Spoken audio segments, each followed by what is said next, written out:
Olá, irmãos. Saúdo cada um de vocês com a graça e a paz do nosso Senhor Jesus Cristo. Amém? O meu nome é Miriam Anita e eu estou aqui só para contar para os irmãos aquilo que eu entendi do texto chamado Passos para uma Vida Espiritual Feliz.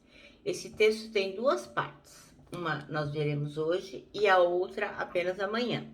Mas as duas partes foram escritas pelo pastor Eli Barbosa. Ele escreveu esse texto por Manancial, que é uma publicação de meditações diárias da União Feminina Missionária Batista do Brasil. Então, como não fui eu quem escrevi, o que é que eu vou fazer? Eu vou ler o texto e contar para os irmãos aquilo que eu entendi, ok? Então, assim, é importante que os irmãos saibam que esse texto não é meu e que as coisas que eu falo podem não ser verdades absolutas. É apenas o que eu entendi e tudo o que eu digo deve ser confrontado com a palavra. Aliás, assim, tudo que nós ouvimos tem que ser confrontado com a palavra. Se não estiver na Bíblia, não é para a gente acreditar, entendeu? Então, assim, eu faço o possível para interpretar da melhor forma. Mas é lógico, se eu cometer algum engano, os irmãos têm todo o direito de apontar, até para que eu possa aprender também. Como os irmãos sabem, eu não sou nenhuma teóloga, eu não estudei na escola para aprender sobre a Bíblia. O que eu sei é o que eu tenho aprendido ao longo dos anos com os pastores, lendo a palavra, e com os irmãos, né? Com os líderes, com os irmãos. Então, eu só vou contar para os irmãos aquilo que eu entendi, ok? Então, isto dito, esclarecido, vamos orar. Senhor Jesus, pedimos que Tu estejas conosco nesta reflexão, que possamos entender quão importante é termos felicidade na vida espiritual, crescendo a cada dia e agradando ao Senhor. Perdoa-nos, Pai, por tudo que a gente faz de errado e nos ajuda a nos tornarmos cristãos melhores. Em nome de Jesus que fazemos esta oração. Amém. Bom, irmãos, então o nosso texto bíblico está em Josué, capítulo 21, versículos 43 a 45. E diz assim, ó: o povo de Jerusalém toma posse da terra. Assim, o Senhor Deus deu aos israelitas toda a terra que havia prometido aos seus antepassados. E quando tomaram posse da terra, eles passaram a morar nela. O Senhor lhes deu paz com os povos vizinhos, conforme havia prometido aos seus antepassados. Nenhum dos inimigos conseguiu resistir, pois o Senhor deu ao povo de Israel a vitória sobre eles. O Senhor cumpriu todas as boas promessas que havia feito ao povo de Israel. Amém? E eram muitas promessas, né? E, nossa, é muito triste saber que o povo que estava lá no Egito passou tantos anos de escravidão e depois não alcançou a terra prometida, né? Por desobediência.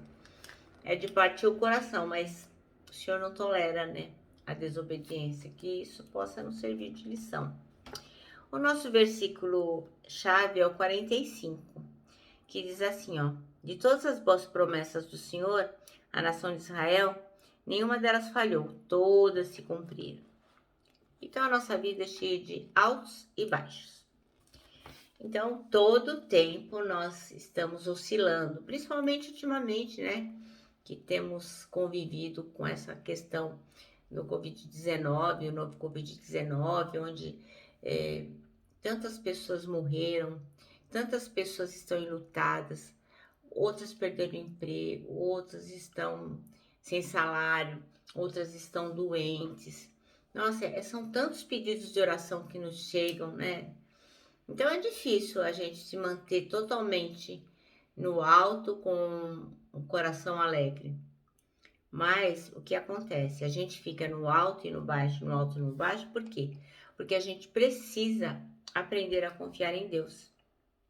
Isso é um exercício que nós temos que fazer, porque confiar em Deus é a solução para termos condições de, mesmo nesse mundo perverso, cheio de problemas, cheio de tristezas, a gente poder sentir o quê? Alegria no coração. Não quer dizer que nós ficaremos insensíveis, que vamos deixar de ver tudo que está acontecendo ao nosso redor, mas o Senhor vai trazer ao nosso coração alegria, a alegria de saber que Ele nos salva, nos redime e que Ele está conosco, nos acolhendo e nos consolando. E para que isso aconteça, são necessários alguns passos. O primeiro passo, que é fundamental, é a gente conhecer que Deus fez promessas para o povo lá no começo, lá no Antigo Testamento, e essas promessas chegaram até hoje, né? Elas eram sombra do que havia de vir. E não podemos esquecer também que muitas promessas foram feitas por Jesus Cristo e elas todas serão cumpridas. Não tem como não ser.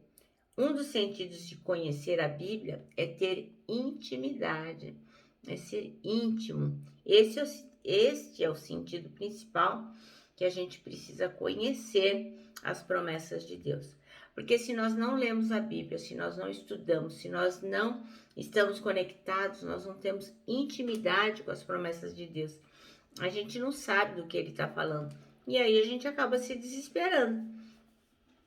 E na medida que nós vamos nos aproximando de Deus, pedindo perdão dos nossos pecados, sendo obedientes, atentos à palavra, às promessas que Ele nos dá, nós vamos tendo intimidade com o Senhor e Ele intimidade conosco. Então, isso não quer dizer que a gente tem que saber de cor os versículos, todos os versículos que se referem às promessas. Porque a Bíblia está cheia de promessas. Logicamente, se o irmão tem desejo de decorar todos os versículos, amém, glória a Deus. Mas não é disso que trata.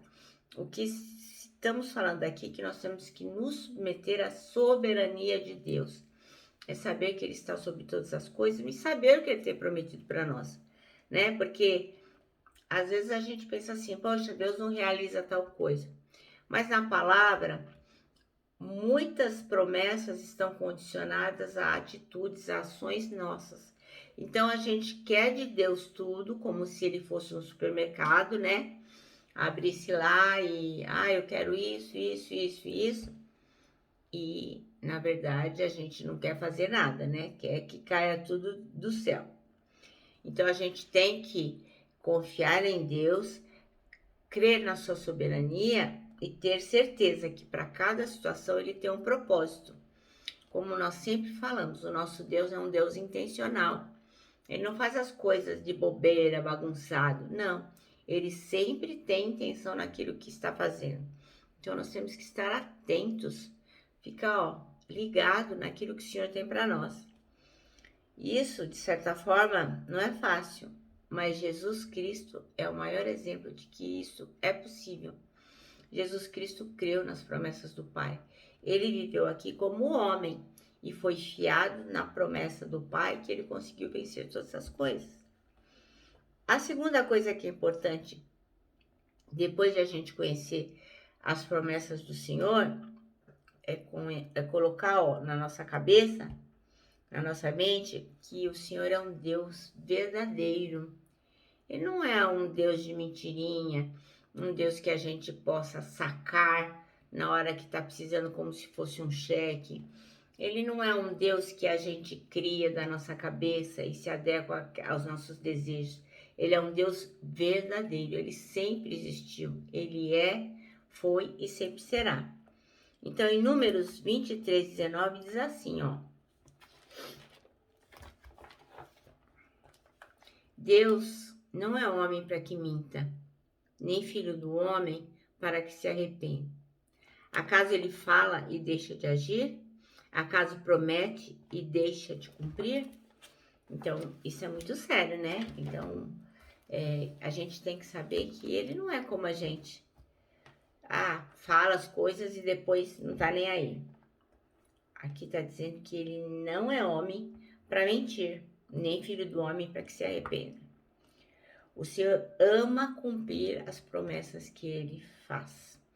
A despeito de toda a desobediência do povo hebreu, o Senhor cumpriu as promessas que ele tinha feito para aquele povo. Então, a descendência daquele povo pôde se beneficiar das promessas do Senhor. O Deus que agia e cumpria as suas promessas nas vidas dos personagens bíblicos, Isaac, Jacó, Samuel, Davi, Saul, tantos personagens bíblicos que a gente viu, Jonas, Josué, né? A gente vê, a gente vai lendo a Bíblia e vai vendo todas aquelas mulheres, Esther, nossa, Maria, e a gente vai vendo assim as promessas do Senhor se cumprindo na vida de Isabel. Enfim, o Senhor cumpre as suas promessas. E aquele Senhor que cumpria aquelas promessas naquela época, que cumpria as promessas que estão neste livro aqui, ó, é o mesmo. Deus não muda. Deus é o mesmo. E nós temos que crer nisso. E ele vai ser assim para todo sempre. Isso é fundamental. Porque nele não pode haver mudança nem sombra de variação. E eu fiquei pensando aqui com meus botões, o que será que era isso? Mudança e sombra de variação? Isso aqui está em Tiago, capítulo 1, versículo 17. Aí eu fui lá olhar, que meus berianos, né? Então estava escrito assim, ó. Toda boa dádiva e todo dom perfeito são lá do alto, descendo do Pai das luzes, em quem não pode existir variação ou sombra de mudança, pois segundo o seu querer ele nos gerou pela palavra da verdade, para que fôssemos como que primícias das suas criaturas. Aí eu fiquei pensando, caramba, que será que é isso, né? Sombra de variação, inclusive aqui no texto está escrito errado, né? Está escrito sobra, mas é sombra de variação. E do que trata isso? Tiago está falando aqui dos movimentos periódicos e ordenados do Sol, da Lua, das estrelas, porque eles variavam e mudavam, né? Tinha hora que era dia, tinha hora que é noite. Então, eles sim, eles mudam, eles se deslocam, eles são diferentes, mas o nosso Deus não. O nosso Deus é o mesmo ontem, hoje, sempre. Porque não pode haver nele nenhuma mudança, nem sombra de variação. Ele não é como os astros no céu. Sendo assim, a gente pode confiar sem desanimar nas promessas de Deus para a nossa vida. Creia, meu irmão. O Senhor tem promessas para a sua vida e você pode confiar, porque elas vão se cumprir. E olha, só assim, desse jeito, é que a gente vai ter uma vida espiritual feliz. Então, pensa bem. Nada do que o Senhor vai nos propiciar, nós merecemos. Tudo que Ele nos dá é graça, é favor imerecido.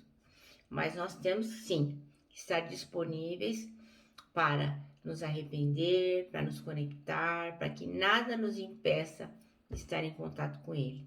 Então, repetindo, só assim eu terei uma vida espiritual feliz. E o nosso manancial termina assim, ó.